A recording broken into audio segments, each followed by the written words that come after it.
سب سے پہلے تو میں آپ صحافی دوستوں کا اور یہاں پہ ہمارے کیمرہ مین حضرات دوست بیٹھے ہوئے ہیں اور پریس کلب کے اسٹاف بھی کچھ ہمیں نظر آ رہے ہیں، تو میں صحافی دوستوں کا انتہائی دل سے سب کا شکر گزار ہوں کہ آج ہم نے جو پریس کانفرنس رکھا آپ دوست تشریف لائے، اور میں امید کرتا ہوں کہ آپ کی توسط سے جو بھی سیلاب کے حوالے سے ہماری پریس کانفرنس ہے، یہ مسئلے ہم جو بتائیں گے، تو اس امید اور اس توقع کے ساتھ کہ یہ پورے نہ صرف بلوچستان پاکستان بلکہ انٹرنیشنلی بھی یہ آپ کی توسط سے لوگوں تک پہنچیں گے۔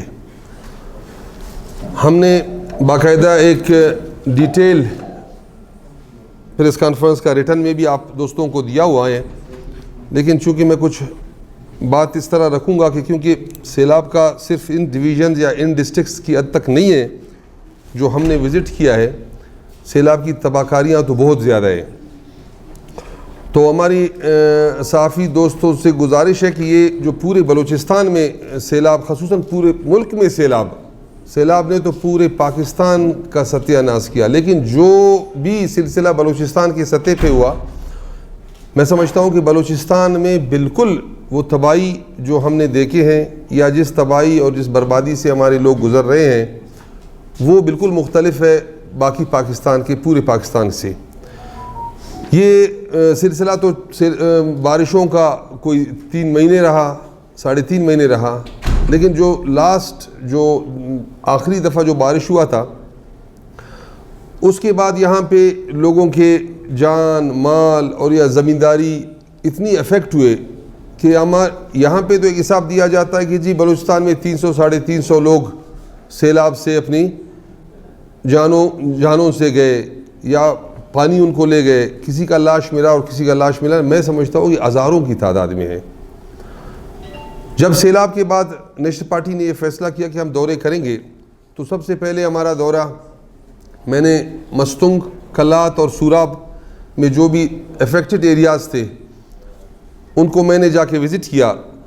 اس کے بعد ہم یہاں کوئٹہ آئے اور ہمارے پاس ہماری پارٹی کے مرکزی انفارمیشن سیکرٹری اسلم بلوچ صاحب اور میران بخش ٹکری میران بخش صاحب اور عبدالرسول صاحب ہمارے جو پارٹی کے سینئر دوست اور باقی ہمارے سارے سینئر دوست یہاں سے ہم روانہ ہوئے، تو ہم سب سے پہلے مچ گئے۔ مچ میں ہم نے جو حالات دیکھے، ہم نے مچ میں جگہ جگہ جہاں پہ بھی لوگوں کے نقصانات ہوئے تھے ہم نے مچ کو دیکھا، ادھر شہروں میں گئے جو نقصانات تھے وہ دیکھے، لیکن ہمیں یہ وہاں پہ ہم کچھ فاتحوں پہ گئے جو شہید ہو گئے تھے سیلاب میں، ان کی فاتحوں کو بھی ہم نے اٹینڈ کیا۔ لیکن افسوس کی بات تو یہ ہے کہ صوبائی حکومت بڑی بلند و باند دعوے کرتا ہے کہ جی بلوچستان حکومت کیا کچھ کر رہا ہے، لیکن اس کی آپ مچ کا ایک واقعہ بتاؤں گا تو آپ کو اندازہ ہوگا کہ صوبائی حکومت نے کیا کچھ کیا۔ مچ میں جب سیلاب آتا ہے تو ہماری دو بہت پولیٹیکلی لوگ جس میں مسلم لیگ نون بولان کے ضلعی صدر امیر زادہ کوہستانی اور مسلم لیگ نون بلوچستان کی صوبائی نائب صدر ملک اسد سمالانی کا بھائی، یہ سیلاب میں ندی میں پھنس جاتے ہیں اور فون کرتے ہیں کہ جی ہم ندی میں پھنسے ہوئے ہیں، ہمارے رائٹ سے اور ہماری لیفٹ سے بہت بڑی سیلابی پانی گزر رہا ہے اور ہم کسی ٹیلے پہ ہیں، ہمیں بچایا جائے۔ پھر وہ ویڈیو وائرل کرتے ہیں اور پورے جہاں پہ بھی ان کی رسائی تھا وہ ویڈیو میں اپنی پوزیشن دکھاتے ہیں۔ سیلاب بڑھتا جاتا ہے 13 گھنٹے تک وہ اس ٹھیلے پہ سرکاری مشینری کا انتظار کرتے رہے کہ کوئی مسیح آ کے ہمیں بچائے گا۔ 13 گھنٹے کے بعد جب سیلاب بڑھ جاتا ہے تو وہ بیچاروں کو وہاں سے اٹھاتا ہے، اور ایک کا میت مل گیا، دوسرے کا لاش ابھی تک، جو مسلم لیگ کا ڈسٹرکٹ صدر تھا اس کا لاش ابھی تک نہیں ملا ہے۔ 13 گھنٹے تک ریسکیو کیا، آپ دیکھیں 13 گھنٹے میں وہ رابطے بھی کر رہے ہیں، ویڈیوز بھی وائرل کر رہے ہیں، لیکن کچھ نہیں ہوا۔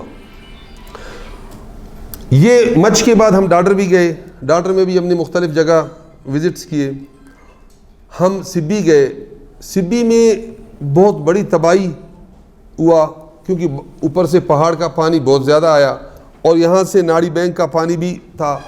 وہاں پہ بھی بہت سے قلی نیست و نابود ہو گئے. بہت سے قلی آج نظر ہی نہیں آ رہے ہیں. فصلوں کا تو حال یہ ہے کہ تمام جتنے بھی لوگوں کے فصل تھے, کڑی فصلیں, وہ تباہ ہو گئے. مال مویشی کا تو ایک ایک بندے کا 50-50 100 بھیڑ بکریاں پانی میں بہہ گئے. اور باغ کا واقعہ کہ ہم باغ میں پھر گئے. ہم باغ میں جا کے دیکھا کہ وہاں پہ جو ایک یونین کونسل ہے جلال خان, یونین کونسل جلال خان میں ہمارے ساتھ وڈرا صاحب بھی تھے ہمارے اس دورے میں کچی میں. تو ایک آپ 80 کے قریب گاؤں, 70-80 کے قریب گاؤں تقریباً سارے گر گئے ہیں. اور لوگ جتنے بھی ان کے سینکڑوں سالوں سے جو زمینوں کی لٹ بندی تھا وہ سارا ختم ہو چکا ہے. جو ان کی کھڑی فصل تھا وہ ختم ہو چکا ہے. ابھی اتنی راستہ پانی نے بنایا کہ وہ ابھی آبادی کر پا نہیں رہے ہیں, کر پا نہیں سکتے ہیں. ان کا آنے والی زمینداری بھی ختم, پچھلا زمینداری ختم, گھر ان کے گر گئے اور آسمان تلے میدان میں پڑے ہوئے ہیں. آپ اس سے آگے اگر آپ نصیر آباد میں جائیں گے, نصیر آباد میں کی حالت یہ ہے کہ وہاں سے مصیبت یہ ہے, بدبختی یہ ہے کہ کچی کینال کا جو پانی آ رہا ہے, کچی کینال کا پانی جو ہے وہ آ کے پٹ فیٹر کینال میں گر رہا ہے کیونکہ کچی کینال کو انہوں نے آگے لایا نہیں ہے. تو پنجاب کا بھی جتنا سیلابی ریلے تھے وہ ساری کچی کینال میں آئے اور 19 ریلوں کو اٹھا کے کچی کینال نے لا کے کٹ لگ گیا پٹ فیٹر پہ. وہ سارا کچی کینال پٹ فیٹر میں آ کے گرا. پھر کیا ہوا, پٹ فیٹر میں پانی اتنا زیادہ ہوا, وہاں کے بڑے لوگ, وہاں کے با اختیار لوگ, وہاں کے سرکار پہ اثر رسوخ رکھنے والے لوگ, وہاں کے نمائندے جو سلیکٹڈ نمائندے ہیں, الیکٹڈ نمائندے نہیں ہیں, ان بدبختوں نے ایک کام کیا کہ انہوں نے اپنے لوگوں کو, اپنی ووٹرز کو, اپنی زمینداری کو بچانے کے خاطر وہاں کٹ لگایا کہ جو ڈوبتا ہے ڈوبے, ہم بچ جائیں, ہمارے لوگ بچ جائیں, ہماری زمینداری بچ جائیں.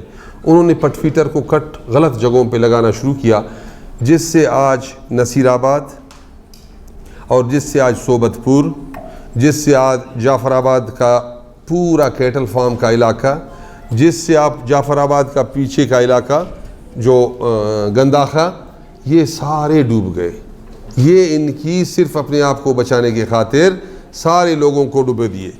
اس وقت وہاں پہ چاول کا فصل لگا ہوا تھا, تمام چاول کی فصل کو سیلاب لے گیا, لوگوں کے گھر برباد ہو گئے, جتنی بھی کچے مکانات تھے سب ختم ہو گئے. ابھی بھی سیلاب کو 1 مہینہ گزرا ہے, سیلاب کو 1 مہینہ گزرا ہے. 1 مہینہ گزرنے کے بعد لاکھوں لوگ روڈوں پہ ہیں, لاکھوں لوگوں کے خیمے ابھی بھی, بیچارے خیمے بھی اپنے لگے ہوئے, ان کے کوئی سرکاری نہیں. ہماری دوست ہمارے اس دورے میں ہمارے ساتھ تھے, ہم نے جتنے بھی خیمے دیکھے وہ یا پرائیویٹ آرگنائزیشن کا, ان پہ پرائیویٹ لوگوں کے مور لگے ہوئے تھے, یا کچھ کو ہم نے NDA کا دیکھا. صوبائی حکومت کا ایک نام و نشان, ایک ذرہ برابر ایک چیز ہمیں نظر نہیں آیا کہ کوئی ہم لوٹا بھی دیکھے کہ جی یہ کسی نے ان کو پہنچایا ہے. اور ادھر ابھی بدبختی یہ ہے کہ اس وقت وہاں پہ ایزا اور ان کو ملیریا, ڈائریا اور ان کو جلدی امراض شروع ہو چکے ہیں. اور مچھروں کا یہ تھا کہ بیچاروں کے ساتھ ایک راستہ تھا کہ دھواں, آگ جلاتے تھے, دھواں کرتے تھے تاکہ مچھر سے بھاگے اور ہمارا رات گزر جائے. حکومتی مشینری کچھ نظر نہیں آیا. بلوچستان حکومت کا ایک ذرہ برابر کنٹریبیوشن وہاں پہ لوگوں پہ نظر نہیں آیا.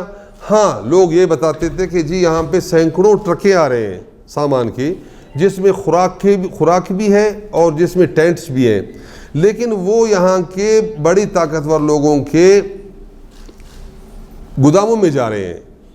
وہ گوداموں سے کچھ رات کو اپنے لوگوں کو بانٹتے ہیں جس کو دینا ہوتا ہے, اور شاید بقول وہاں کے لوگوں کا جو تجربہ ہے وہ کہتے تھے پھر جب الیکشن ہوگا تو یہی سامان اٹھا کے پھر لوگوں کو دیں گے اور پھر ووٹ حاصل کرنے کے لیے اپنے حلقے کو ٹھیک کرنے کی کوشش کریں گے.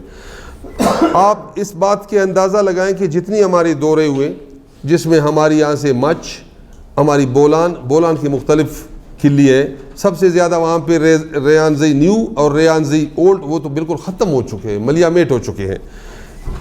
ادھر سے لے کے نصیر آباد جعفر آباد ڈویژن، یہ 5 ڈسٹرکٹس، یہاں پہ کسی نے ہمیں نہیں کہا کہ کوئی بھی ہمارے غم میں شریک ہونے کے لیے آیا، کوئی بھی آ کے کسی پولیٹیشین نے، کوئی بھی آفیسر، بڑا آفیسر.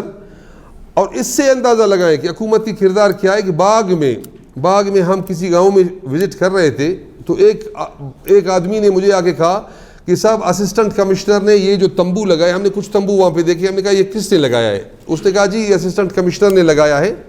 اس نے کہا کہ چیف سیکرٹری یہاں پہ وزٹ پہ آ رہا ہے، اگر چیف سیکرٹری آئے گا تو آپ لوگ کہو گے صاحب زبردست، ہمیں صبح کا ناشتہ اور دن کا کھانا اور رات کو کھانا مل رہا ہے اور ہم بڑے خوشحال ہیں. لیکن جب کمشنر جائے گا تو ہم یہ ٹینٹ لے جائیں گے، خیال کرنا کہ ان کو نکالنا نہیں ہے. یہ گاؤں کے لوگ آ کے بزرگ ہمیں کہہ رہے ہیں کہ ہم، اور یہ کہنا کہ جی من و سلوا، صوبائی حکومت صبح من و سلوا، پھر لنچ میں من و سلوا اور رات کو من و سلوا میں دے رہا ہے. اس کے بعد کوئی بھی جعفر آباد میں، نصیر آباد میں کوئی لوگوں کا پرسان حال کچھ بھی نہیں.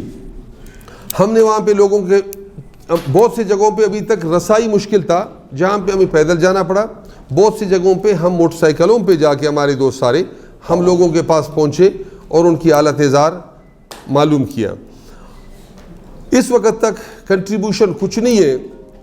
نیشنل پارٹی نے، ہم اس وقت حکومت میں نہیں ہے، ہماری حکومت کے ساتھ کوئی نہ صوبائی میں نہ قومی میں، ہمارے پاس وسائل کا اتنا بڑا انبار نہیں جتنی ہم کر سکتے تھے. ہم نے اس کو فوٹو سیشن بھی نہیں کیا، یا ہم کر سکتے تھے.